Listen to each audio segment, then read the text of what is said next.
Les damos la bienvenida a todos, a todas, a todos. Estamos muy contentos de ya estar participando del tercer día de estas quintas jornadas de artes visuales organizadas por la carrera de realizador. Y bueno, en nuestro invitado de hoy, Camilo Guinot, lo va a presentar Juli. Y vamos a agradecer como todos los días a la escuela, nuestra escuela querida de artes visuales, que es la que nos habilita este espacio para brindarlo a toda la institución, la cooperadora, la Escuela Martín Malarro, y también a SUTEBA y a CTA, Marisierra, perdón, que son los que nos brindan el alojamiento para, en este caso, Camilo, ¿sí? Y mañana Georgina. Bueno, sin más, Juli. Bueno, lo presento a Camilo. Nos conocimos hace como 20 años en una clínica de arte y la verdad que no es que somos, o sea, después yo seguí siguiéndolo por las redes, su trabajo, y cuando vi que exponía acá, digo, bueno, es el momento de poder invitarlo. Él está ahora exponiendo en el Museo Mar, una muestra que varios de ustedes vieron, que se llama Deriva Constructiva, y bueno, agradecerte, Camilo, porque desde el primer momento dijo sí, re predispuesto, ¿no? Después vemos cómo, cuándo, pero siempre fue sí. Así que siempre está bueno, ¿no? El entusiasmo de contagiar un poco las experiencias que vamos haciendo en el camino del arte y bueno, agradecer por este reencuentro, digamos. Bueno, los dejo con Camilo, ¿no? Yo creo que iremos preguntándole cosas, ¿no? Sí, ¿qué tal? Muchas gracias por la presentación. No, de nada. Bueno, muchas gracias por estar, por la invitación desde ya. Les comento lo siguiente, yo traje material de obras y mi idea un poco es presentar, o más que presentar, proponerles este encuentro como una conversación. Es decir, va a haber material con obras que vamos a ir pasando, voy a ir comentando, voy a ir presentándolas, un poco basado en la cocina de mi trabajo. Está bueno que dijiste 20 años, y así que nos conocemos porque más o menos son obras de 20 años para acá, o sea que es un periodo de 20 años. No sé si vamos a ver todas, porque son un montón, pero vamos a ir picando algunas que nos posibilite pensar y conversar por ahí con algunas problemáticas que hace a la obra o a las prácticas artísticas. Hago como una muy breve introducción, porque bueno, hoy estuvimos hablándolo, contar un poco de dónde vengo. O sea, yo no tengo una formación académica, yo empecé a estudiar, siempre dibujé desde muy pequeño, me dediqué a la música, a la escritura y demás, y a los 25 años más o menos me decidí desarrollar una práctica artística, iba a decir seria, pero no es seria, iba a decir profesional, pero no es profesional, comprometida. Y eso comprometida incluye, bueno, eso es como comprometerte con el laburo, ser una práctica sustentable de alguna manera, es decir, que la puedas proyectar al futuro. Y bueno, nada, un poco eso, ahora estas ideas las voy a ir desarrollando un poco cuando vayamos hablando. Y bueno, entonces en el 2001 me mudo a Buenos Aires. Yo nací en Mercedes, viví en Mercedes, provincia de Buenos Aires. Y a partir de ahí yo pintaba básicamente. Hice toda una obra pictórica, acá no vamos a ver nada de pintura. Por lo menos 5 años pinté. Y cuando nos conocimos con Juli fue en la clínica de Pablo Esquier en Buenos Aires. Ahí hubo como un quiebre, yo venía pintando y ahí empecé a pensar de otra forma, digamos. Empecé a pensar la práctica artística como que se salga de la pintura, del soporte pintura en sí, y empecé a hacer acciones. Bueno, ahora vamos a ir viendo esto. Entonces ahí fue como un quiebre en cómo pensaba el arte. Entonces acá elegí comenzar con esta, a ver, me tengo que poner las gafas, que es una pieza que en realidad nunca la mostré, pero se las quiero compartir, porque es del 2001, el año que me mudé a Buenos Aires. Y un paréntesis, ese año yo tenía un taller gráfico, trabajaba en un taller gráfico. Lo vendo para dedicarme al arte, fue en el 2001, en octubre. En noviembre fue la crisis. Así que esa fue la bienvenida, fue mi bienvenida al campo del arte. Y o sea, yo ya era, digamos, grande. Tenía 30, 31 años. No conocía a nadie de la escena, prácticamente leía, digamos, había tomado algunos cursos con algunos artistas, pero no es que tenía una idea de la escena del arte contemporáneo. Hoy tampoco podría afirmarlo, pero tengo un poco más de experiencia. Y entonces, bueno, esa instancia que bueno, me cambió todos los planes, también fue como una gran enseñanza para... de ahí dije, bueno, yo voy a hacer arte como sea, con un lápiz y un papel, con 2 mangos, pero yo voy a trabajar así. Entonces, de alguna manera, eso, que fue como, de alguna manera, uno podría pensar como un hecho traumático, que no lo fue en realidad, finalmente, o sea, si uno lo mira por fuera, económicamente sí, pero en cuanto a mi experiencia, fue como una gran enseñanza en ese sentido. Es decir, yo voy a laburar como sea, voy a hacer obra con papel, con desperdicios, que de hecho muchos de las obras que vamos a ver son desechos como materia prima. Entonces de alguna manera ese dato biográfico traspasó o se incorporó a la práctica artística. Entonces esa es una característica también que en varias de mis obras sucede, que son reactivas al entorno. Es decir, hay un contexto específico que, con algunos elementos, algunas dinámicas, que las utilizo para hacer las obras. Y bueno, ahí cierro el gran paréntesis, y voy a esta pieza, que en realidad fue una experiencia. Yo iba mucho en ese momento a la Reserva Ecológica en Buenos Aires, que es casi uno de los únicos lugares que tenés acceso al río, al agua, al horizonte. Y estaban, bueno, todos estos hierros retorcidos con piedras y tal, y basura. Y en estas visitas que hacía veía que en estos hierros, en los extremos de los hierros, estaban encastrados en los envases plásticos. Entonces a partir de eso, yo dije, mirá, hubo alguien que encastró esto. Yo veía esa imagen y podía inferir lo que había hecho otra persona antes que yo. O sea, en esa imagen yo infería un sistema de decisión, algo que había hecho alguien que no conocía, yo estaba viendo solamente el resultado. Entonces empecé a pensar sobre eso, sobre esa situación, y que de alguna manera esto se aplica a las obras. Uno ve un cuadro, hoy lo hablábamos a esto, uno ve un cuadro, ve una obra, lo que sea, una foto, lo que sea, y uno está como en comunicación, está aprendiendo, digamos. Uno puede hacer lecturas de eso, uno puede establecer un diálogo, hay como una pedagogía, una didáctica en realidad en las obras. Y acá con esta pieza era expreso, porque alguien tampoco tenía voluntad artista, o no lo sé, o capaz que sí, no lo sé, pero para mí fue como revelador. Entonces por eso también se lo quería compartir. Nunca lo mostré, son fotos que las sacaba con una maquinita, era de rollo en este momento, no era digital, pero que, bueno, yo lo que hice después era, durante una hora recogí envases y los encastré, como pasé una posta, digamos.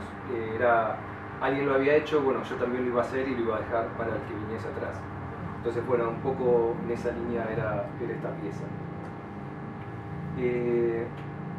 Les comento que cualquier duda o cualquier acotación, lo que quieran, coméntenlo, Allá atrás veo que levantan la mano. ¿Sí? Yo te quería decir, yo he hecho trabajo de demolición, por lo general eso se hace para evitar que algún tercero se lastime con las puntas de los pies. Okay. Cuando están muy retorcidos no se pueden llevar, se le fueron una botella. Era una cosita que quería. Buenísimo.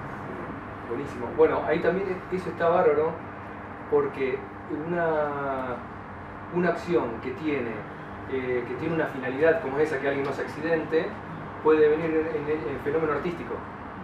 la descontextualizás, o sea, le sacás eso y pasa otra cosa.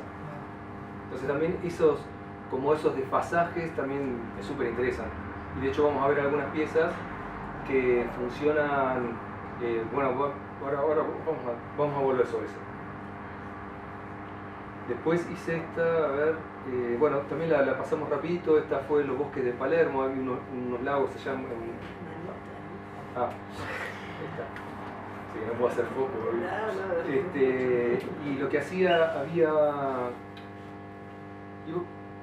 al lado del lago había unas algas, que había una máquina que las sacaba y las recolectaba y las dejaba ahí a un costado. Entonces les pregunté de qué se trataba, bueno, me explicó que eran unas algas que se reproducían un montón, había que sacarlas porque bueno, era como una plaga. Entonces lo que hice fue recolectar varias bolsas y armar como una especie de cuencos con estas algas. Y volví al lago en otro momento y hice como una especie de bueno, le puse velas adentro, como esas celebraciones, como, no sé si funerarias, no sé, o celebraciones acuáticas, qué sé yo, con fuego. Rituales. Son como medio rituales.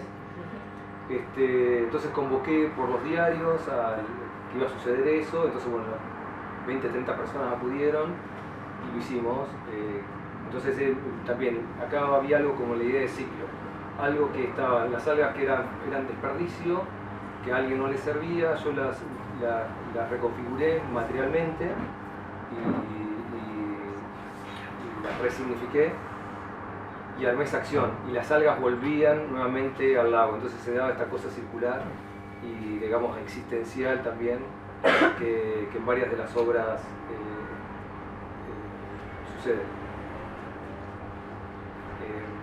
Esta voy a pasar, fue una de las primeras instalaciones que hice en el 2003, creo que fue esta en Mercedes, sí, que usé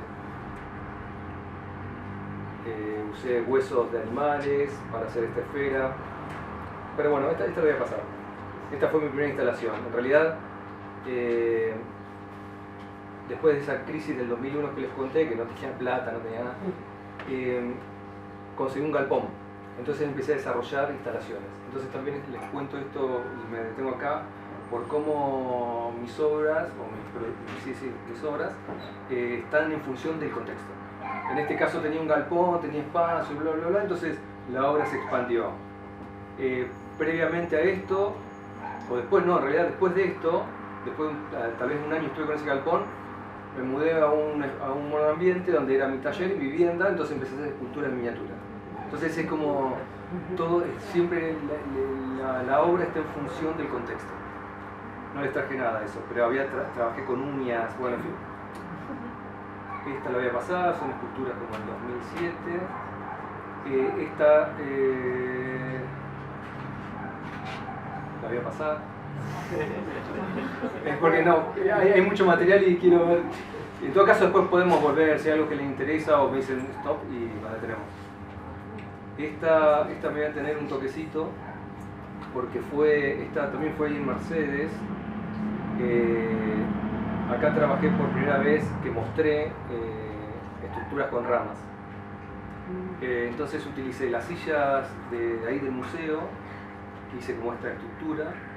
Este museo tenía la particularidad de que estaba la sala de exposiciones pegada al Museo de Ciencias Naturales y al museo, algo de astronomía.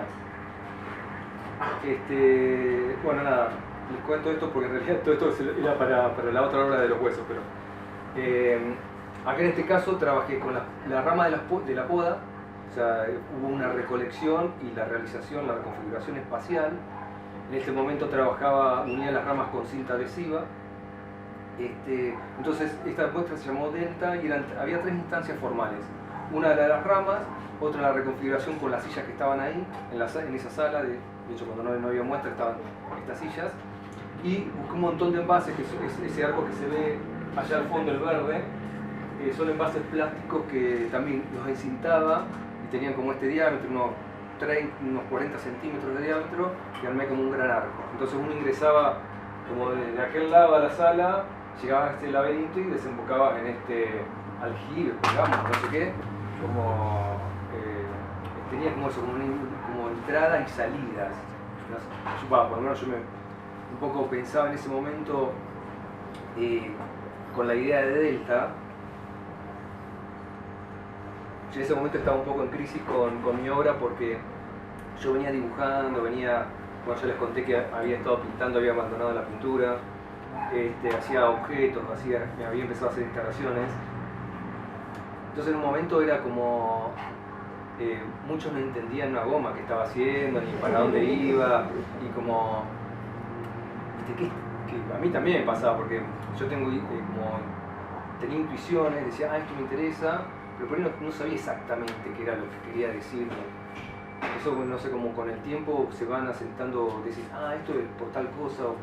Entonces el tiempo va como asentando ciertas ideas, va configurando una, iba a decir poética, pero no me gusta la palabra poética, estilo tampoco, una identidad o una singularidad en la práctica.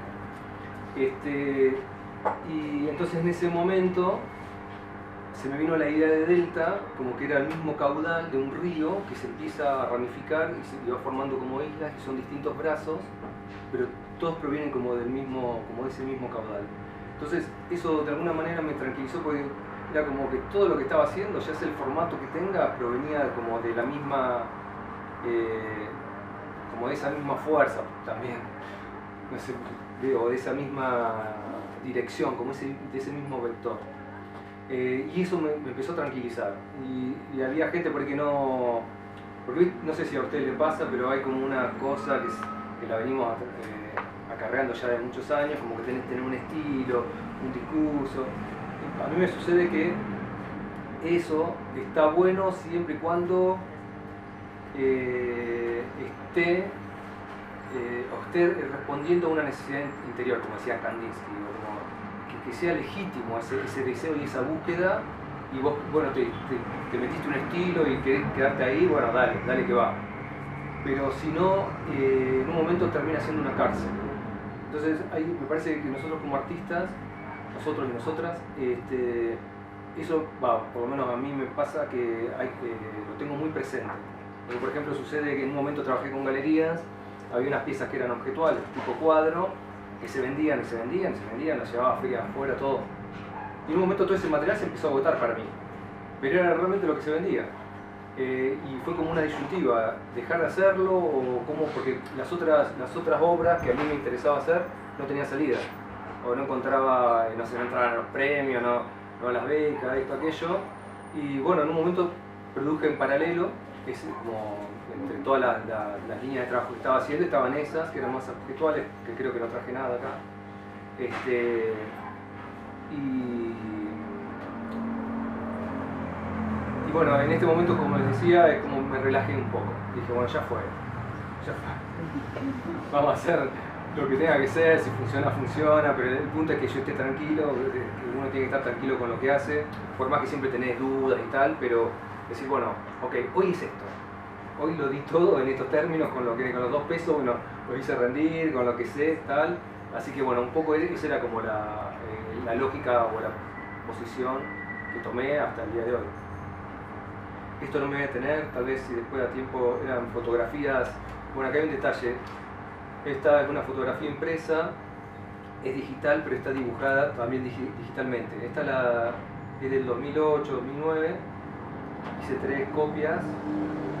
En ese momento, bueno, solamente me voy a tener una cosa de esto, porque hice una serie de fotos dibujadas y me interesaba que en el mismo soporte conviva la fotografía y el dibujo, básicamente. Que sea dibujo y fotografía al mismo tiempo, como una especie de dualidad. Pero después, si surge, volvemos a él.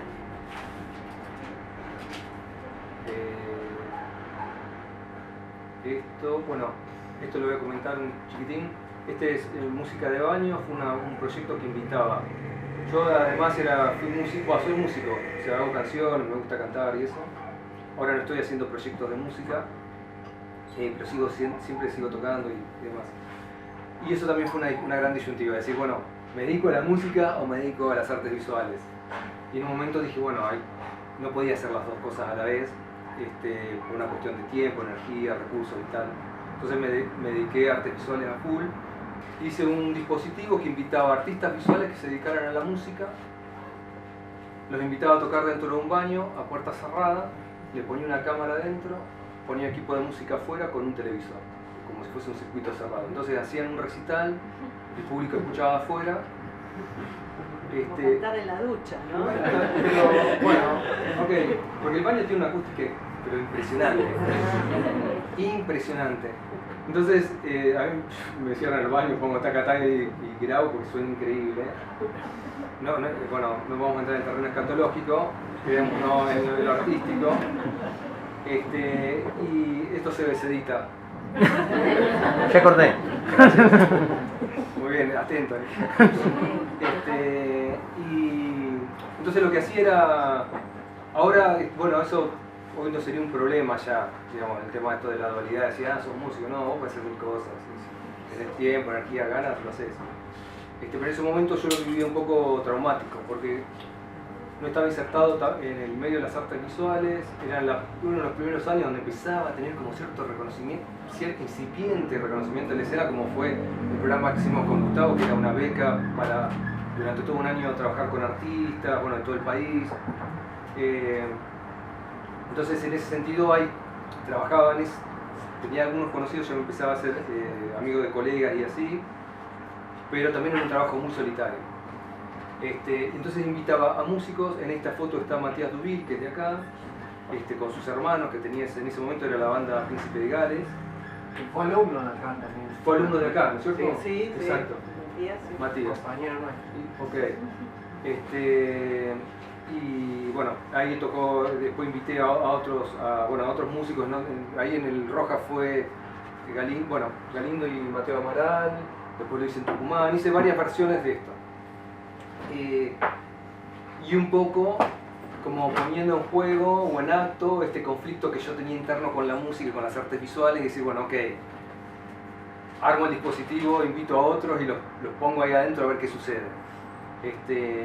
Y entonces también estaba medio como la instalación, pero que era un recital, era una instalación, no importa, era eso. Así que bueno, eso también se los quería compartir. Esto me va a pasar. En el 2007 empecé a hacer muchas acciones en la vía pública que las filmaba. Se las cuento muy brevemente. Esta se llamó Tracción a Sangre, 2007 creo que fue. Y lo que vieron que está la cartelera, está la publicidad ambulante, que se paran y las personas les muestran unos carteles al público cautivo que están en los autos, parados por el semáforo. Y entonces lo que hice, reproduje el mismo formato publicitario, pero no anunciaba nada. Estos carteles estaban vacíos, entonces era como vaciar la voluntad de querer convencer o querer venderle algo a alguien. Dejé solamente la acción. Entonces esto se hizo durante una tarde ahí en Buenos Aires. En este momento también trabajaba con carteleras publicitarias, por eso les voy a mostrar esto, lo hice en 2 ocasiones. Esto es una pieza que se llama Mientras se escapa. Lo que hacía era empapelar de modo, ¿cómo se dice? Cuando no tenés permisos. Clandestinamente, ilegalmente. Empapelaba las carteleras publicitarias y a la noche pintaba la sombra nocturna de los árboles. Entonces esta foto es de día, la sombra es la sombra nocturna, como les contaba. Y esto lo hice en 2 ocasiones. Fue en Tucumán en el 2010 creo que fue, y lo hice en el 2007 en Buenos Aires. Esto del registro hay videos pero nunca los edité de la acción, y está y las fotos, quedan las fotos. Bueno, en esta época, como ya les contaba, empecé a trabajar bastante en la vía pública con todas estas acciones. Esta la voy a pasar, una fotografía. Me voy a tener en esta y en... bueno. Siguiendo la línea de las acciones, acá lo que hice fue uní con un hilo, una soga muy delgada. Ahí se ve el Fondo Nacional de las Artes. Estaba acá, y acá estaba la oficina proyectista en el 6º piso, que era un proyecto de artistas. Entonces habían invitado a los artistas a hacer una exhibición colectiva ahí en el Fondo Nacional y yo les propuse hacer esta pieza. Entonces la idea era como unir físicamente esos 2 espacios. Yo me preguntaba, como obra, como un cuadro, como un dibujo, una foto. Bueno, una foto puede tener puede estar seriada, pero como objeto en sí es único, entonces no puede estar en dos lugares a la vez. No sé si saben que hay como un principio en la física que es como que habla de la dualidad de la materia, que de acuerdo a cómo la analice un electrón se puede comportar como materia o como energía, pero en realidad es lo mismo, es materia y energía. Entonces, en términos racionales de cómo nosotros concebimos el mundo, no podemos pensar que esto que es rígido es energía. Entonces, con todos estos mambos y qué sé yo, pensaba eso, como no puede haber un objeto, el mismo objeto en dos lugares separados. Yo dije, bueno, si es un objeto lo suficientemente largo, que elongue en el espacio, podría ser. Entonces dije, bueno, está esto, con una soga lo voy a hacer. Entonces, bueno, esto estuvo durante todo un mes, usé el cableado público, tampoco llegamos con los permisos, fue clandestino. Fue un sábado de la mañana, que fue muy bueno, y me voy a tener un toquecito porque acá para mí fue una revelación que tuve. Ahora ya dije esto y no le va a parecer, está exagerando. No, pero en los términos de realización. Buscaba gente para poder hacer la obra, cómo iba a ser para llevar ese hilo de un lado a otro. Entonces, buscando, di con estas dos personas, que está acá el jefe, llega, cuando baja del auto le digo, che, ¿tenés escalera? Sí. ¿Sabés cómo hacerlo? Sí, le expliqué, ¿viste? Necesitamos llevar, sí, vamos a usar el cableado urbano, sí, ok. Llega con ese mameluco de Entel, que para los más jóvenes y las más jóvenes, era una empresa de telefonía de los 80 tal vez. Esto fue en el 2011. El chabón tenía el logo de Entel atrás.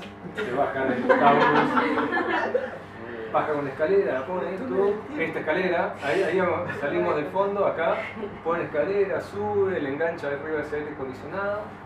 Y dice, mira, flaco, esto no vamos a terminar más así. Esto se puede hacer de otra manera. ¿Cómo? Agarró un cable, hizo como una especie de 8, lo ató al medio, ató el extremo del hilo y hizo así. ¡Chum!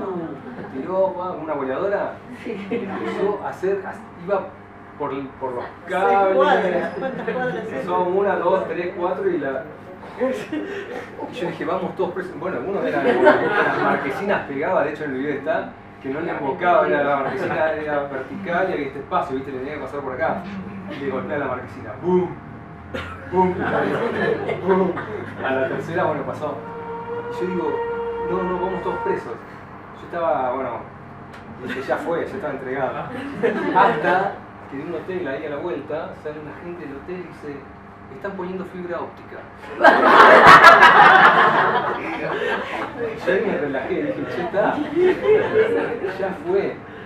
Y entonces, bueno, nada, esto que es gracioso y demás, había algo en la actitud que me acuerdo el nombre de él, que era como de un cazador.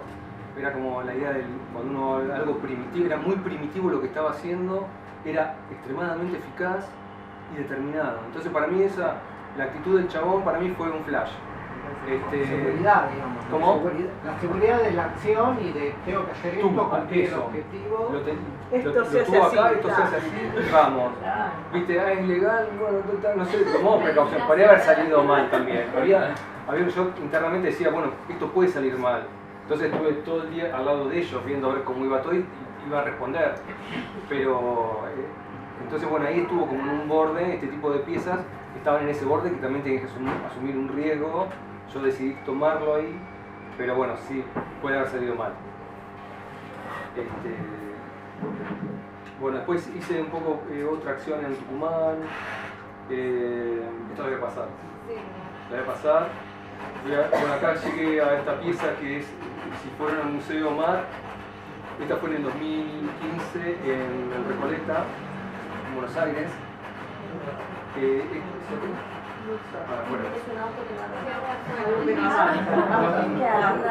Ahora salimos de ahora. Salimos con el mameluco del Entel. Sí, del Entel. Así que Entel colocando fibra óptica. Fibra óptica, sí, era absurdo, todo era absurdo, era una película que... Pero bueno, es medio así, hay veces que si te pones, haces la foto de lo que estás haciendo y decís, esto es cualquiera. Y muchas veces estás como pensando algo y decís, esto es cualquiera. Pero por eso no hay que pensarlo tanto. Hay momentos que hay que avanzar y después en todo caso reflexionás y es como que ciertas partes de los procesos creativos requieren que dejemos de lado un poco el juicio. ¿Viste? Ese sensor, el super yo. Digo, una vez que está la hora que terminaste el proceso, dijiste, bueno, esto está acá, bueno, analicémoslo, sí, veamos, va, ta. Pero hay una parte del proceso que requiere esa entrega y confiar de lo que estás haciendo, confiar de la intuición, ¿viste? Si te está pidiendo metele rojo, metele rojo. Y era una soga de un edificio a otro, pero en el medio tenía algo, ¿no? Estaba escrito algo, o era solamente la unión de un edificio con el otro, la anterior. La anterior Sí. era solamente la unión. Ah, solamente la unión. Entonces, como No, porque había visto como un cuadrado, un rectángulo gris, como un cartel. No, le pasó por el cartel. Pasó por el cartel. no, claro, ese bien. era un cable, un cable que estaba en Bien, ese que estaba ahí, cartelito. claro, está. Él iba tirando Perfecto. así. Sí, Por la mitad de la calle lindo, iba. claro. Consulta, ¿cuánto duró, digamos, después, digamos, cuando ya Esto estuvo toda la muestra, un mes y medio. un mes y medio todo. Sí, ¿Y después lo sacaste o...? Sí. ¿Sí? Qué responsable. sí, obvio. El tema es que es interesante lo que Le sacaste la decís. fibra óptica. Le saqué la fibra óptica del barrio enojado. No había quien hacía el reclamo. Es importante porque materialmente era muy invisible la obra. Con toda la maraña de cables vos mirabas así para arriba. Estaba ese blanquito ahí que iba. Si entrabas a la sala, a ver si está la foto. No se muestra. Cuando entraba a la sala, iba todo en diagonal y había un pitón en el piso. Y estaba atado ahí. Y había otro pitón en la sala, bueno, en la otra sala que era un sexto piso, era como una oficina, entraba por la ventana, el pitón en la pared y ahí estaba atado. ¿Y había algo que decía que era o...? Decía unión física en los dos lugares, no contaba el proyecto, estaba solamente la cartela con el epígrafe. Que el título, bueno, está bueno ahora que lo decimos, que en algunas piezas el título empezó a ser como muy importante. En algunas no, viste, nombro, digo bicho, o tal, o sin título. En esta era importante. Esta se llama unión física, unión física y provisoria. Entonces también me parecía como que estaba narrando de alguna manera, era explícita y no. Bueno, eso. En algunas obras empecé a poner más énfasis.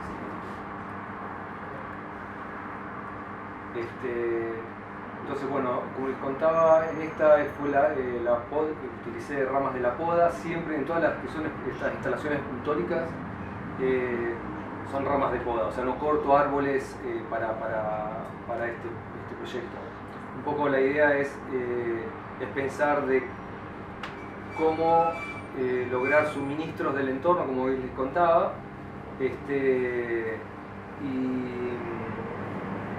y en este caso, antes le había dicho que las ataba con cinta adhesiva, acá empecé a usar tarugos de madera para unirlas. Entonces las perforaba, le ponía col y tarugo, entonces queda como una carpintería también bastante básica. Y esta se llamó la forma promiscua, un poco pensando también que toda esa materialidad provenía como de distintos árboles, de distintas podas. Y de alguna manera usé esa palabra que tiene una connotación negativa para pensar la práctica artística también, que tiene esa promiscuidad en términos de que hoy hablamos de la autenticidad, o no la autenticidad, sino que dijimos del estilo y todo eso. Finalmente somos una mezcla, una promiscuidad, nuestra práctica es una promiscuidad de todo lo que hemos visto, de todo lo que hemos leído, de todo lo que hemos experimentado. Y de alguna manera en este momento me empecé a hacer cargo también de eso, como, o por lo menos ponerlo un poco más al frente de los discursos. ¿Qué querías preguntar? Consulta, también con la obra que está en el Museo Margot, ¿te manejás con maqueta o ves en el momento el armado lo que sale? Está buenísimo. Sí, no hago una maqueta. Sí, hago una maqueta, pero no en términos de la arquitectura. Claro. O sea, No no- escala. es medio escala, pero no es la forma final. Digo, esto puede ir para acá, entonces me doy una idea espacialmente de cómo va a funcionar, cuánto material voy a necesitar, decir cuánto puedo crecer en altura. Entonces, todo eso más o menos voy. Si les muestro, por ejemplo, la maqueta de esta, es muy básica para pensar la espacialidad más que nada. Y para pensar cómo va a ser la planificación del laburo. Me ayuda para eso, pero no para la forma. Porque una vez que estás ahí, por eso a esta la llamé de deriva constructiva, porque un poco eso, parto así de una idea, decir más o menos cómo es, pero después en el momento te va llevando. Pero también ya te imaginas cómo hacer para que no se caiga así.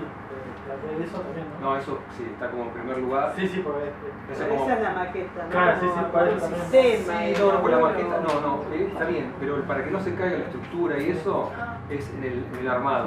Pues, por ejemplo, viste que en el museo vos podés pasar por abajo todo y está re bien, todo está re bien.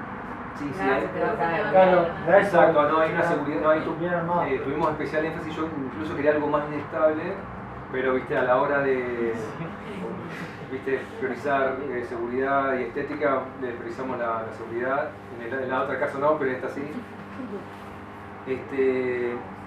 Y entonces un poco es, hay improvisación formal ahí, y también hay un riesgo.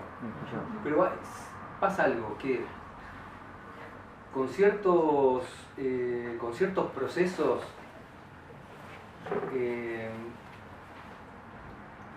después no importa el resultado.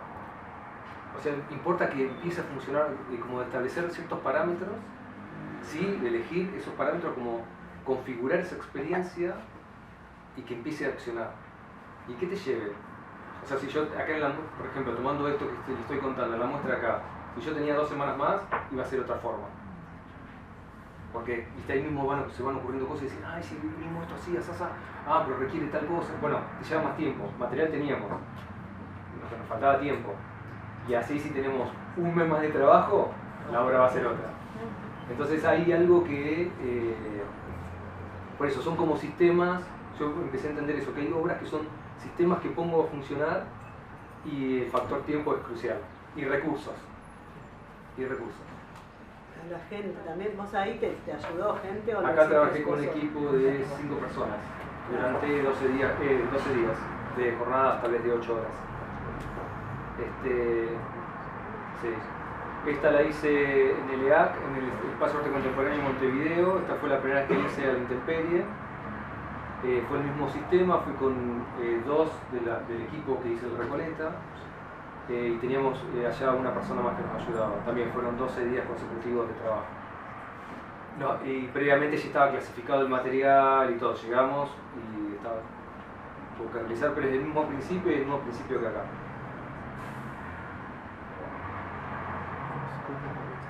Esta la voy a pasar, después si quieren hablamos. Esto fue también otra, después hablamos. Quiero mostrarles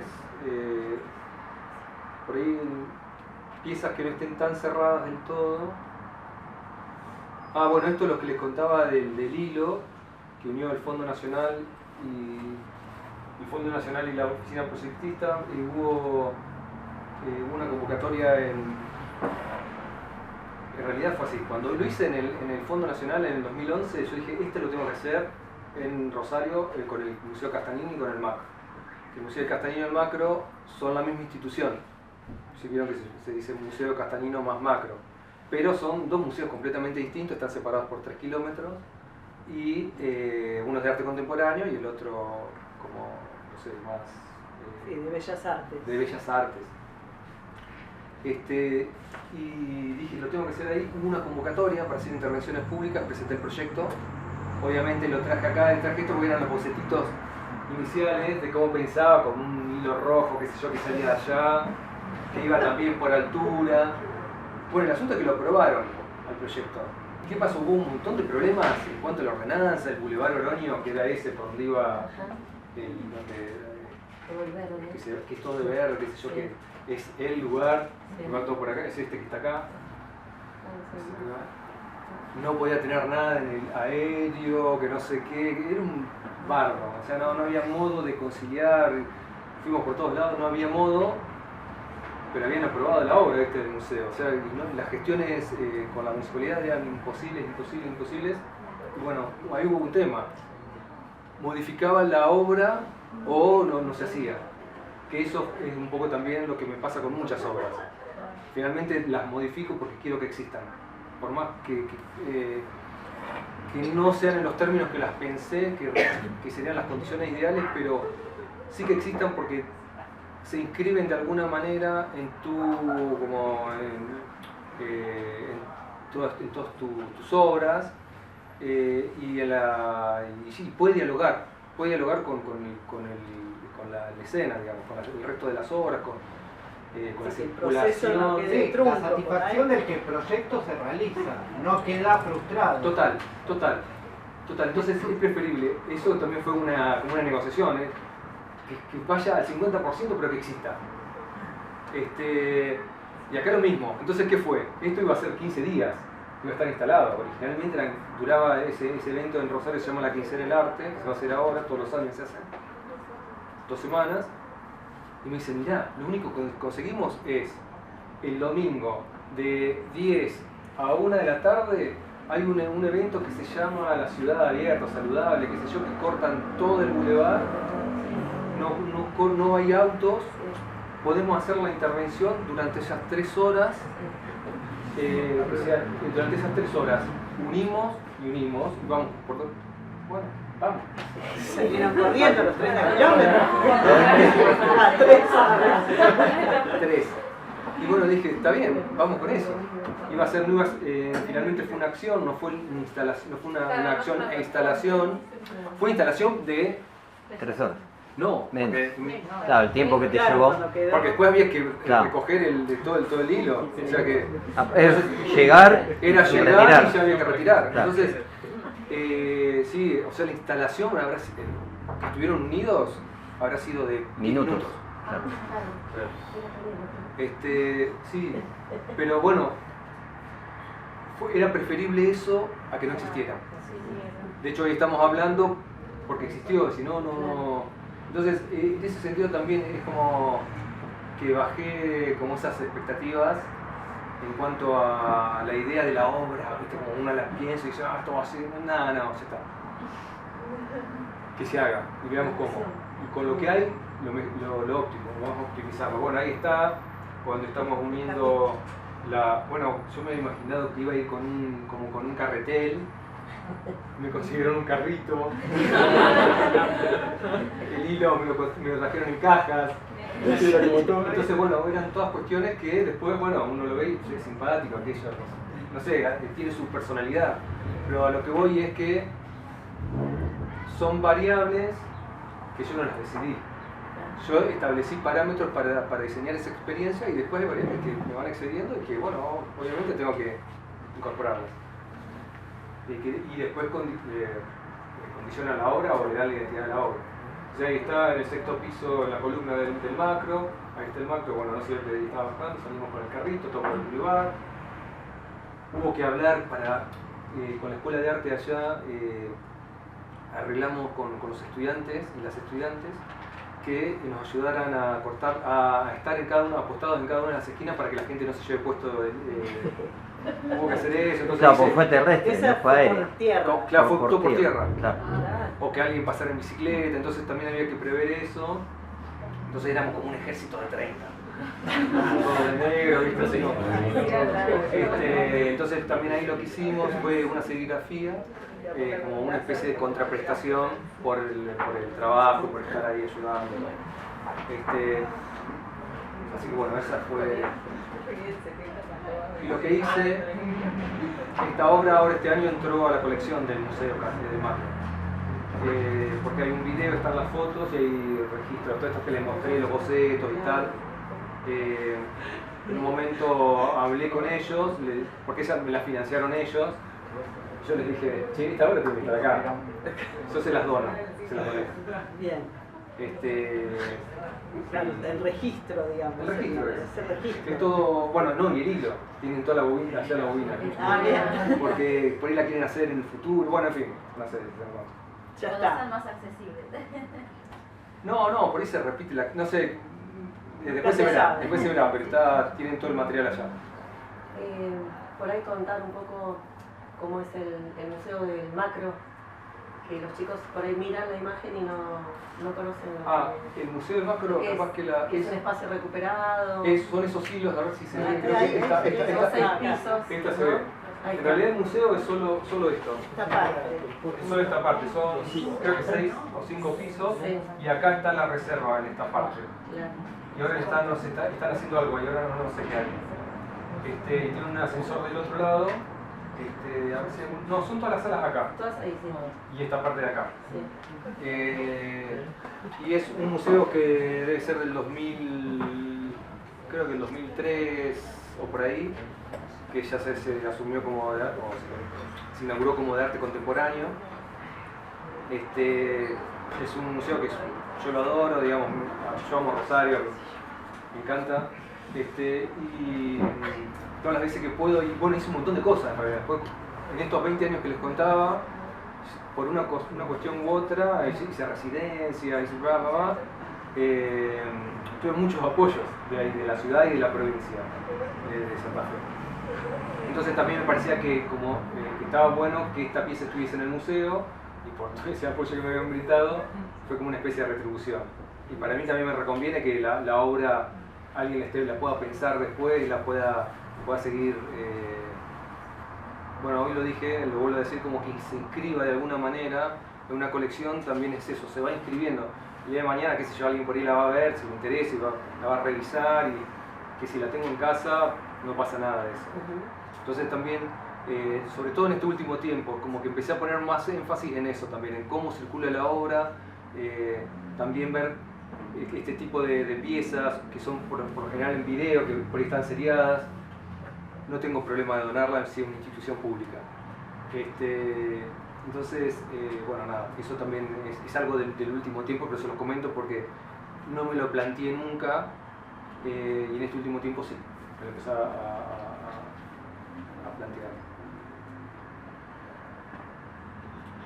plantear. Bueno, esta se los voy a mostrar, es un estilo de un video que precisamente lo hice en el 2010, en la primera, fue la primera residencia que hice, que fue en el Macro, en una convocatoria pública.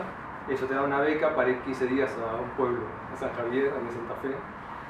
Y debe haber sido la primera vez que me pagaron en arte para ir a trabajar, digamos. Y hice este video, y que a partir, se los muestro porque bueno, es una cámara fija, una mano empieza a pegar como esos papelitos y va cubriendo los edificios hasta que bueno, se desaparecen los edificios y van pasando las nubes, ¿no? Se los muestro porque este fue el primer, hay otros videos, pero fue el primero que me cuadró toda la idea. Escribí un texto también, que después si quieres se los paso, por lo que está en la web o está en algún lado, en que también el texto empezó a ser re importante, que lo trabajé, fue un texto muy breve, pero que lo trabajé como si fuese una máquina, ¿viste? Una máquina, digo, como de precisión, como que empecé a hacer todas frases cortas, como si fuesen declaraciones, y eran un disparate. Algunas partes eran, no sé, decía, es un Cristo por 2 pesos. O sea, porque estaba tapando los edificios, pero con 2 mangos, porque esto es cinta de papel. Entonces la frase decía eso, por ejemplo, es un Cristo por 2 pesos. Tenía eso, pero también tenía cosas conceptuales y que tenían que ver realmente con... Pero nada, estaba como todo eso ligado, y para mí fue revelador después lo que pasó. No, les paso el chivo. El sábado que viene voy a estar haciendo una charla en el Museo Mar. Viene Santiago García Navarro. Y probablemente, me acordé por el tema de los videos, porque probablemente proyectemos 2 o 3 de estos en la charla. Parte debe ser esto que estoy mostrando, pero bueno, va a estar él, que seguramente va a disparar para muchos otros sitios, va a estar buenísimo, pienso. Así que están todos invitadas. Cierro paréntesis. Y acá estos son los últimos que van un poco con esta idea como de la mano accionando sobre algo. Acá el trabajo con la sombra, retomo toda la serie que les conté hace un rato de los árboles. Acá va lo mismo, es cámara fija y está esta mano que empieza a calcar la sombra en tiempo real. Entonces hay una edición, por ejemplo toda la acción duró, ponele 40 minutos y el video dura 3 minutos.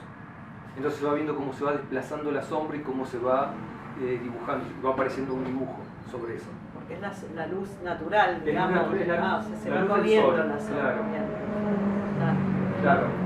No, es que en realidad cuando lo ves no te das cuenta, porque está editado, está cortado, entonces va pegando saltos.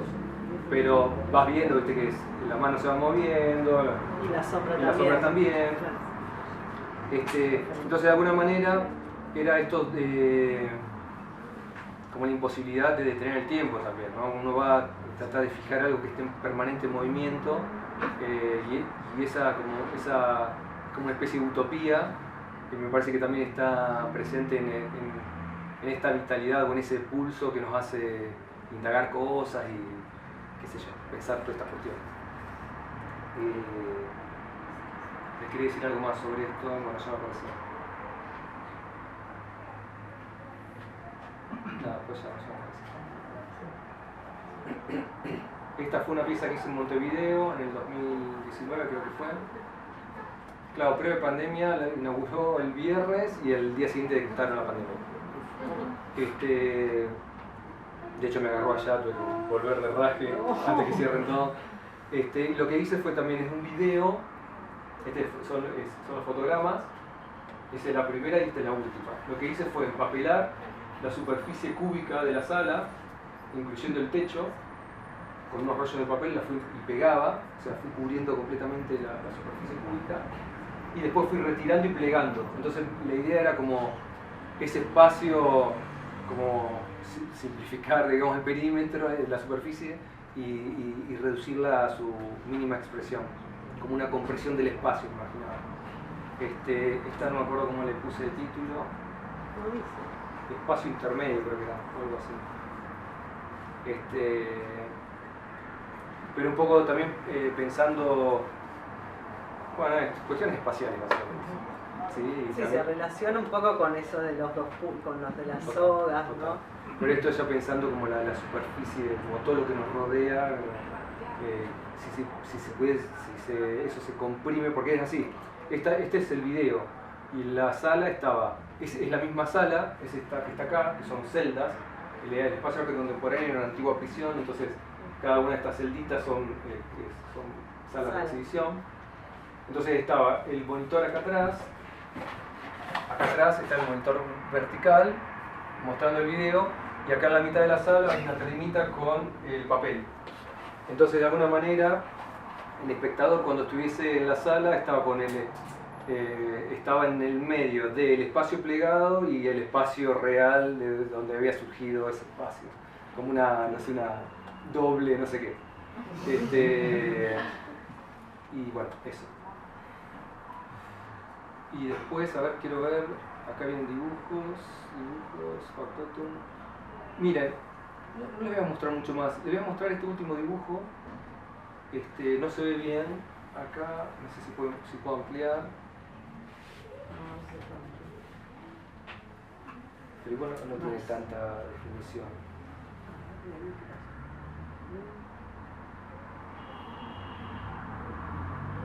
No, bueno, no importa, se los cuento. Esta es una serie de dibujos que vengo haciendo ya hace varios años, que son textos, esto que se ve todo chiquitito negro así, es texto, son hojas A4, son 16, todo esto es texto manuscrito, con tinta, y ahí ven un dibujo que es blanco. Entonces esta pieza se llama dibujo por omisión de texto manuscrito. Dibujo por omisión de texto manuscrito. Entonces lo que hacía es, voy escribiendo un texto, en un momento determinado salto, dejo un espacio y sigo escribiendo y así, ¿tac? Y entonces se va conformando este otro dibujo que es por ausencia de tinta. un poco pensaba, ¿vieron cuando agarran un texto impreso? Un libro que si entrecierran los ojos se empiezan a unir todos los espacios blancos y van haciendo como dibujos en diagonales. Entonces yo pensaba que esos dibujos, o sea, por un lado uno tiene, cuando compras un libro tenés 200 páginas, tenés el texto en sí y tenés 200 dibujos. Esos 200 dibujos, si los mirás con los ojos entrecerrados, es un dibujo que nadie lo pensó como dibujo. Es el emergente de algo que depende del espectador o del observador, transformarlo en un fenómeno estético. Pero existe, está ahí y fue ajeno a todos los que participaron, al escritor, al editor, al impresor, al diseñador. Entonces, eso me parecía interesante, esa producción involuntaria. De hecho, no la traje, pero hay una obra que hice durante todo un año que también es escatológica, pues se los cuento. Me sacaban la pelusa del ombligo todos los días y lo pegaba en una agenda. Entonces yo decía, materialmente eso sucede. O sea, yo no es que digo, bueno, sí me ponía remeras, usaba remeras porque era más fácil de que hiciera pelusa que se usaba camisas. Entonces, pero había algo de la producción y eso sucede en todo el tiempo. Todo el tiempo hay una proliferación con las formas, con las ideas, con la vida. Es algo vital en realidad. O sea, nosotros mismos somos una proliferación. A veces nos olvidamos, no tomamos en consideración eso, pero no sé, nuestras células están, de la piel, están cambiando a full. De hecho, ahora cuando nos vayamos, después de haber compartido una hora, acá vamos a tener un intercambio de de haber inspirado nuestras células muertas, por ejemplo de las pieles. Entonces eso vuelve a la idea de promiscuidad y esa misma cosa física que le estoy contando con las células muertas, que es el polvillo y demás, que está en el aire, también sucede con las ideas y con las obras y está como todo en este diálogo constante. ¿Qué pasó? Empezó a abrir un poco la ventana, abrí allá, y bueno, vuelvo a la... ¿Te quieres preguntar? Sí. En este caso, vos escribiste y dejaste los espacios vacíos. Acá en este dibujo vos pusiste una intención o fue también esto de lo aleatorio. No, claro, total, está buenísimo. Acá acá armo todo ese sistema, pero armo ese dibujo, yo ya sé cómo va a ser, el blanco. De hecho yo lo marco con lápiz para poder saltear. No, acá es como, a partir de lo que les conté esto de ver, así, bueno, cómo diseño una experiencia para que tenga ese efecto y bueno, y le doy esta onda, digamos. Entonces hay algo previo. ¿Tiene algún sentido? Mira, sí, tiene sentido. ¿Qué pasa? No cuento quiénes son los autores o las autoras, por la razón de que, viste, vos, que en el arte pasa mucho, que vos empezás a citar y decís, esto es fulanito, fulanita, y son, viste, están en el pedestal, y de alguna manera yo siento que ahí, si esa cita no se está comiendo lo que vos estás planteando, está todo bien. Blanquealo, decilo y tal. Pero si va a empezar a como enviciar la obra, prefiero dejarlo en anonimato eso. Viene de la filosofía o del arte o de la ciencia. Son autores que me interesan y por lo general son ahora los últimos, son pura y exclusivamente del arte y son textos que son orales, que no existen textos impresos. Entonces también ahí hay otra vuelta sobre por qué usar palabras, ahora que estamos en un espacio íntimo, en todo caso después lo cortamos, lo editamos. Acá no se edita nada, Okay. A mí me pasa que yo tengo un problema con las obras, con las imágenes que tienen palabras. Me causa, al toque me da rechazo, ¿viste? Porque hay algo que exige que la persona que está observando tiene que saber leer. Y si sabes leer, automáticamente, no sé, si dice determinada palabra y esa palabra está todo el tiempo, por ahí en la imagen está jugando fuerte la palabra. Entonces a mí eso mucho no me copa. Hay obras que con palabra obviamente que sí, que me atraen y demás, pero por lo general tienen ese gran problema que hay que ver si uno trabaja con palabras, tiene que ver un poco cómo se entiende con eso. En este caso son letras muy mínimas, o sea, podés leerlo, pero exige, viste, que te pongas así, bueno, yo con los anteojos te tenés que... Es difícil, incluso se va moviendo y te van cayendo los renglones. Es más un medio que otra cosa la palabra. Claro. Total. Y funciona como fondo luego. Hay como empieza a haber como juegos formales también. La palabra es la parte física del dibujo en este caso, porque es la que le da ese soporte para que ese dibujo dado por vacío exista. Y a su vez, claro, está en función de otra cosa y está un poco escondida. O sea, se puede leer. Si vos querés y te tomás el tiempo y la incomodidad, hacelo, porque lo puedes leer. La parte que hay a veces que empiezo a escribir y no se entiende mucho, pero bueno, es un texto que sí que tiene una sintaxis, que responde a una gramática, o sea, responde a las leyes del texto. No, pero está bueno porque, digo, cuando vos hablabas de los dibujos que estaban en el libro, en ese caso, de ese dibujo involuntario, ahí la palabra sí era el eje. No, en este caso como que se reversiona y pasa a segundo plano. Total, pero viste, sí, cuando borroneás la vista, ya las palabras Claro, dejan de ser palabras, es masa, viste. Así que bueno, eso es con respecto a los textos. Y yo creo que iría cortando, porque no sé cómo estamos de tiempo. ¿Cómo estamos de tiempo? ¿Bien? Bien. Y yo iría cortando acá, porque en realidad hay un par de dibujos más, pero creo que no sé si aporta mucho más. Y lo que sí, si quieren preguntar, lo que sea, podemos volver sobre alguna otra cosa. Además, el hecho de que si no nos hubieras dicho que esas eran palabras, yo desde acá no las veo, no se ve, parece una textura. Total. Vos Sí. nos habías dicho que eran palabras, si no nos lo decías no nos damos cuenta. Total. Pero hay algo, ahí como volviendo a la idea del sistema, para mí es importante que sean las palabras. Por ahí no la ves ahora en la Claro, de acá, digitalización. porque el tema es Pero en hoja 4 te podés acercar y... Sí, claro. ¿no? Sí, pero me interesaba poner en juego en una imagen, en un dibujo, las palabras, por el hecho de que hoy en arte el discurso oral tiene una preponderancia que no sé si en otra época la tuvo. Yo pienso que sí, pero hoy está muy presente. ¿Viste? Está como, hacemos una muestra, hay un texto, después alguien va a escribir algo, estoy hablando sobre imágenes.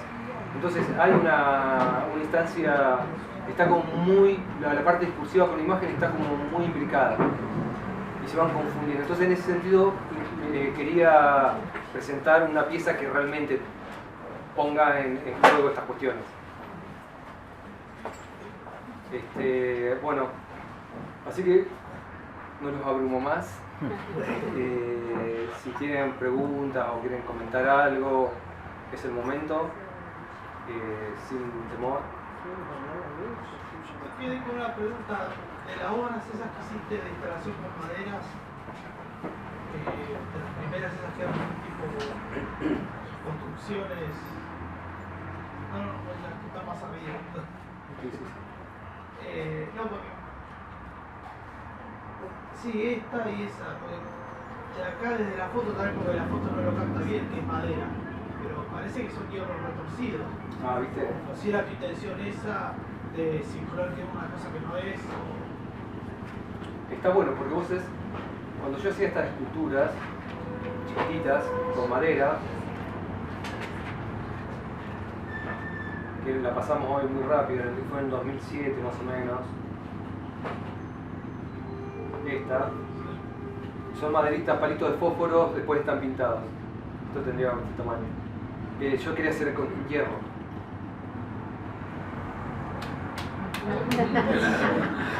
Entonces, viste, fui como trataba, pero igual yo venía trabajando con ramas también y demás. Esta fue la primera que hice con ramas, fue en el 2007. Más o menos en la misma época de estas esculturas chiquitas, empecé a hacer con las ramas, con podas. Pero originalmente era con hierro, pero también no había decía, porque estaría bueno con hierro, ¿no? Pero no era por algo puntual. De hecho me empezó a copar más hacerlas con las ramas, tenía mucho más sentido. O sea, de usar desechos a tener que estar pagando no sé cuánto para hacer hierro, soldar. Y después, ¿qué hacemos con eso? ¿Dónde lo ponemos? ¿Dónde lo guardamos? Que eso no lo hablé tanto, pero... ¿Y con las ramas qué haces? Bueno, las ramas vuelven a ser ramas de poda después. No, ya sé, pero después, cuando, por ejemplo, desarmás la muestra de acá. ¿De acá? Sí, Se desarma todo, vuelve a ser rama de poda y sigue su curso. sigue su curso. Por ahí se va a trozar. Con las de acá vamos a tener que ver cómo todavía no decidimos, porque se tuvo que fumigar para que esté en el museo, tenía mucho bicho y demás, entonces se tuvo que fumigar. Entonces, bueno, no se puede hacer cualquier cosa, no puedes llevarla a un hogar, hacer fuego, hacer un asado. Claro. Entonces, en ese sentido sí va a haber que tomar alguna precaución. ¿Las ramas las guías? No. Directamente son las ramas así. No, porque es efímero todo esto. Ah, bien. La de Montevideo era para 4 meses y estuvo todo un año a la intemperie. Ahí usamos cola de deck, para el exterior, para las piletas y eso. ¿Dónde está buscando? Montevideo más abajo estaba,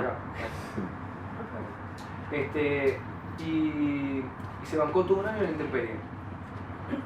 Se fue cayendo, por ejemplo, estas partes, algunas partes que están como, bueno, ahora no se ve, pero que están como media, la de allá no, pero las que están como media torcidas. Luego que preguntaba, la de acá, bueno, acá no hicimos ninguna que esté muy ladeada. Hay algunas, pero tomamos la precaución de que esté como bien balanceada y que la estructura, ¿viste? No vaya a ladear y eso. Acá hubo algunas que sí, que esta era refirme, creo que hubo unas de ahí atrás, que eran las más chiquitas, que alguna de ahí, que siguió haciendo juego, las que estaban como más en diagonal. La acción del viento y demás. Total, pero sí, y por el viento, la lluvia y tal, pero se la rebanca. Y si quisiera que dure un poco más, también tenías que tomar alguna otra precaución, ¿viste? Con respecto a eso y la estructura.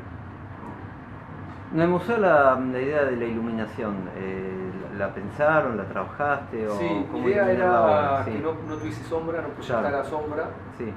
Y que tuviese como, se destacara bien la... ¿Y por qué no proyectar sombra? Porque hay algo de si bien yo trabajo un montón con sombras y tal, es como que empieza a competir con la forma. Y yo lo que quería era como lograr algo como bien maculado, que toda la superficie que rodeara del piso fuese como algo muy maculado, una luz plana, blanca encima es la de ahí. Sí. Y entonces como no había proyección de sombras. Sí, pues eso estaba bien claro. ¿Qué pasó? De las piezas grandes que hice de este proyecto fue la primera vez que tuve condiciones que hay acá en el museo. Un piso gris, como medio blanco, las paredes blancas, un espacio muy alto. Ese tipo de iluminación que te permitía subir y bajar, tenías como una versatilidad con respecto a la iluminación. Entonces también quería ver qué pasaba en esos términos. Probablemente si lleva a hacer de vuelta a otra, haya alguna otra variable, ¿viste? Y siempre, no, acá obviamente va a tener sombra porque está en el exterior, pero los trabajos que mostraste en otros lugares, el otro en la Recoleta, no, era también luz plana. Ah, plana. Era plana. Bien. Pero tenía unos spots también, la de acá es especial porque es homogénea en toda la sala. Sí, sí, sí. Entonces, quería ver también qué sucedía con eso. Sí. ¿Qué más? ¿Sí? Hace un rato hablabas de cuando habías abandonado la pintura, que estabas en crisis con tu obra. Bueno, me interesa tu mirada, digamos, cómo hacer para seguir cuando no sabes muy bien qué quieres decir, o cómo elegir esos parámetros que vos tomás para configurar, cómo hacer para seguir cuando entras en crisis. Sí. No lo sé, porque me parece que depende del momento, pero un lado, nunca abandoné la pintura, porque viste, a mí me encanta la pintura, es por el momento, quise desarrollar otro tipo de obra, de hecho ahora estoy proyectando una serie de pinturas que todavía no las encaré, pero ojalá que las pueda encarar en breve. Así que ese por un lado, no abandoné la pintura. Y con crisis, no sabría qué decirte, lo que sí, seguí. Pero por ahí los profes te dicen, no, esto le falta tal, ok, escucharlo porque tienen experiencia, pero de repente eso, si te dijeron, no, el rojo no va, y vos llegás a tu casa y dices, che, pero el rojo, meter el rojo. Y en todo caso después le he preparado todo el profe para que te apruebe, pero... Bueno, esto que hablabas del auténtico también, ¿no? Sí, hay algo, pero igual, viste que hay también una cosa como de la idea de romántico, así, no...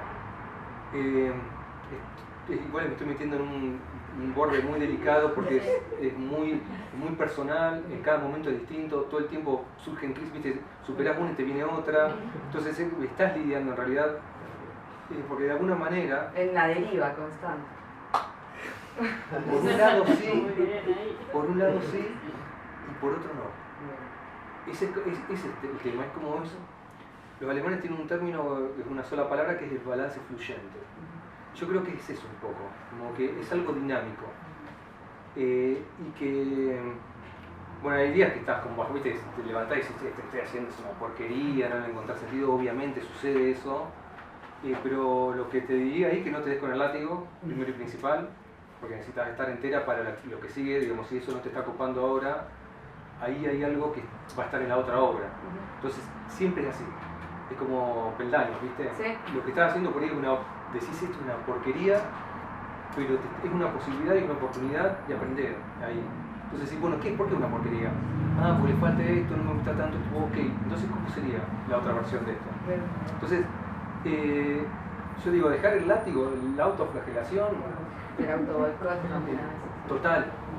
Y que, por ejemplo, que no te den bola, no sé, vos decís, yo quiero estar en la galería. Todo eso, dejarlo a un lado, como no lo pongas como parámetro. Hay una frase del Tao que te dice que no busques la aprobación de los demás porque te terminarás siendo su esclavo. Y yo creo que en arte nosotros tenemos que estar muy atentos a eso. Porque todo el tiempo, para que la obra exista y para que circule, tiene que tener una aprobación. Pero no a cualquier costo. Porque también pasa, por ejemplo, cuando vendés, yo me puse a hacer vasos, pegó, la galería dice, tráeme los vasos, todo bien, y vendés 10, 20, 30, pero en un momento ya está, nadie más te va a comprar vasos. Porque se agota, es así, son ciclos, mismo te dan un premio, está bien, disfrutarlo, pero después son ciclos, después no vas a tener premio por 5 años.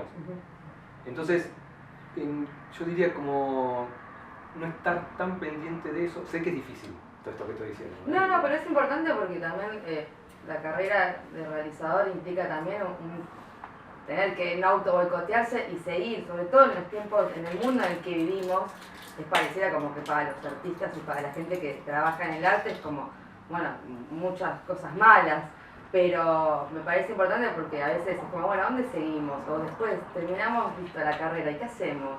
O antes también, ¿está bien lo que estoy haciendo? ¿Es por acá? Entonces como, bueno, una motivación es seguir para todos nosotros. Mira, hay algo que tiene que ver con... que es una mezcla entre deseo y ahora no encuentro lo otro que es, pero es como la naturaleza, la propia naturaleza. Viste, Kandinsky hablaba siempre, mencionaba, lo dije, como la necesidad interior, lo ponía en esos términos, la necesidad interior. Bueno, la necesidad interior no siempre da de comer, ¿ok? Entonces es como ver, por eso digo, es algo fluyente. Yo hice miles de laburos. Yo le contaba a Julia, en 20 años es el primer año que trabajo de artista.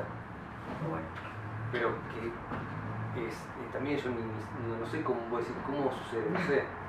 Porque no sé cómo sucedió. O sea, pero sí que durante estos 20 años, la primera década hasta que les contaba cuando llegué a Buenos Aires, no conocía a nadie, no tenía ni idea, pero yo laburaba, iba a las charlas, todo gratuito, ¿viste? Porque tampoco tenía un mango. Y también pasó que no quería, hacía todos trabajos que no me demandaron mucho tiempo para poder dedicarme a... Entonces por ahí eran laburos que no estaban tan buenos. O sea que no me sentía realizado, pero tenía el mango. Entonces, por eso digo que es balance fluyente. En esos momentos también decís, ¿qué onda? Estoy invirtiendo acá y me está generando dinero, qué sé yo. Y bueno, pero por eso te digo, al artista Santiago Sierra le preguntaban algo así y le decía, mira, si vos te copa eso, tenés ese deseo, hacelo, por lo menos va a estar feliz, sin plata, pero feliz. De la otra manera vas a tener plata, pero vas a estar insatisfecho y vas a estar deprimido, y bueno, y es crucial, yo no comparto nada en eso de que para crear tenés que estar mal y todo eso, para mí no. Entiendo que a algunas personas les funciona, en mi caso no. Puedo no tener plata, pero yo ya sé, por lo que les contaba hace un rato, yo ya sé que voy a hacer algo, pero es preferible tratar de buscar cierto bienestar, y bienestar es como lo básico, y poder, seguir desarrollando proyectos, en los términos que sean, pero moverse, hacer red, no quedarse solos. y solas. Bueno, lo que tienen ustedes está buenísimo, es tener compañeros porque tienen las mismas preocupaciones, la escena, bueno, eso te va llevando, hay que pensar. Hay un proyecto que yo no les mostré, pero se lo voy a mostrar ahora por esto. En el 2015, bueno, no sé, ahora me está pensando. Yo un poco, la cuestión de la economía yo siempre la pensé por cómo condicionaba el trabajo. O sea, si esto que les contaba, si tenía plata podía hacer una obra, si no tenía podía hacer otra, al final. Entonces, bueno, en el IPAC creo que fue presenté el de los pintores. Sí. Yo en ese momento pintaba paredes, no pintaba pintaba paredes. Esporádicamente, pero pintaba, me llamaban, che, obvio, voy.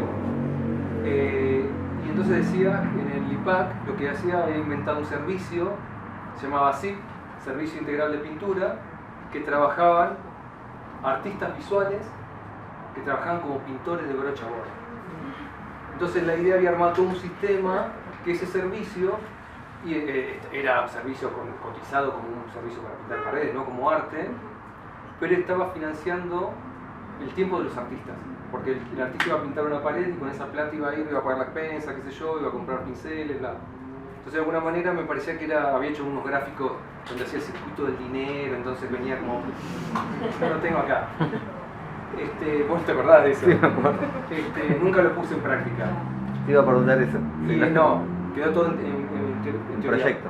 Un proyecto. Pero en el 2015, con otra artista, con Virginia Huitrón, armamos el Factotum, una página web que ya no está más, estuvo 3 años, online o 4, hasta la pandemia, después de la pandemia. Que lo que hacíamos era Factotum, claro, servicio usuario, bueno, es más o menos el esquema que les contaba de la pintura, pero lo que hacía esta página era, concentraba las tareas que hacen los artistas aparte de su obra, para ganar plata, dar clases, asistente de artista, registro de fotos de obra, clases de inglés, pasear perros, las uñas, peluquería, babysitter, lo que sea, todo eso estaba acá, alojado. Por región, gratuitamente, no se le cobraba nada a los artistas, era como un servicio que de alguna manera era para poner un poco en discusión esto, de qué viven los artistas, cómo es que nos financiamos. Que con la pandemia, o sea, esto fue en el 2015, la pandemia todo eso se reactivó, bueno, el tarifario, bueno, un montón de cuestiones que se pusieron, de hecho, en Tucumán los artistas de allá se basaron en Factotum para hacer, hicieron una especie de bolsa de trabajo, en fin, porque me parecía que cómo conseguir los recursos es fundamental. Entonces, y hago como un rulo con la pregunta que me hacías hoy, eso, no estar solo, hacer redes, eso es crucial, porque además hoy yo veo que hay un montón de otras posibilidades, no es lo mismo que hace 20 años. La web va cambiando, está cambiando cómo están circulando las obras, uno ve en Instagram u otra, bueno, yo no conozco mucho los NFT y demás, pero hay otras, ¿viste? Y va a haber, porque vos, hace 5 años o 10 te decían, che, van a estar digital, los NFT se van a vender, y vos decías, está loco. Entonces hoy va, y dentro de 5 años va a pasar, eso va mutando. Hay algo que no cambia, el mercado del arte sigue el mismo, las galerías siguen, está la cosa tradicional y tal, las instituciones y eso, pero bueno, nada. Pero sí un trabajo colectivo, porque vos no trabajás solo, no. Hay un montón de gente colaborando para que eso suceda. Total. Así que está total. Y en la medida que hay una mujer, una microbióloga que es alucinante, se llama Lynn Margulis, que ya falleció, tiene unos libros preciosos, es como ella con otros científicos empezaron a pensar en como los 70 o antes. Bueno, voy a tratar de resumir. Ella decía que en la historia de la vida, ella la analizaba desde que éramos amebas y cosas así, decía que hubo una gran crisis que era la del oxígeno en un momento y que todas las células que se pudieron aliar con otras sobrevivieron. Entonces de repente nosotros hoy nuestras células tienen mitocondrias dentro de la célula. Hace millones y millones de años la mitocondria estaba fuera de la célula. empezó a establecer relaciones con la célula y en un momento se integró. Y empezó a hacer una simbiosis y se integró.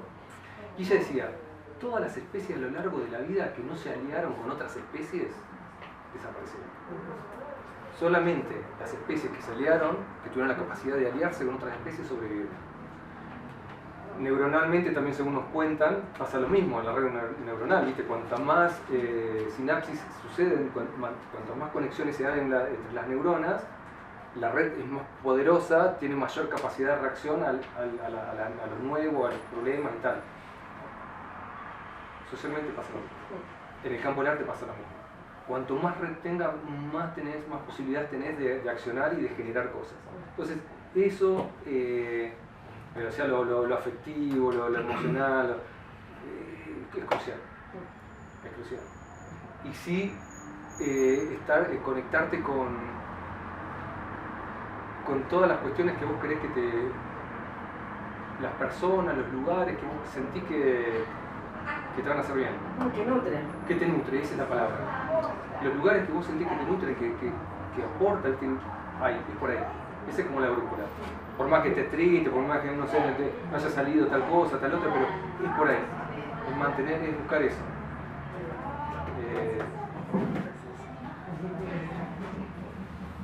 ¿Hay imágenes de tu obra pictórica previamente a las No. instalaciones?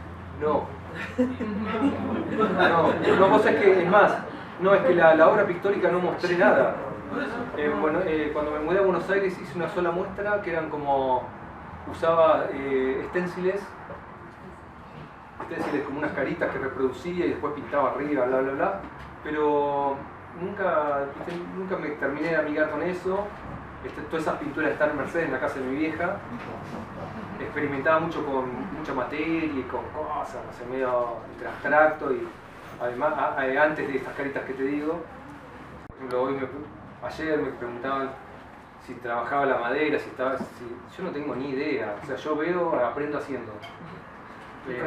Llamo a un amigo o a alguien que sepa, yo le digo, mira, esto quiero que sea así, bueno, hay que hacer así, hay que hacer así, hay que trabajar así, con esta herramienta, esta protección, y yo a partir de eso voy aprendiendo y lo incorporo. Y eso lo hago bien. Me decís, bueno, hagamos, no sé, un piso, y no tengo ni idea, tendré que buscar en YouTube y no sé qué, un tutorial. Pero incluso es medio que estos proyectos son para aprender, o sea, para meterme a investigar, a ver qué pasa con eso, ponerme a prueba también. Es como, no sé, a mí esos desafíos me interesan. Y ahí también es como que esos propios sistemas que armás son los que te van enseñando, entonces de alguna manera sos aprendés de tus propias preposiciones, una cosa así. Sí. Lo aplaudimos. Sí.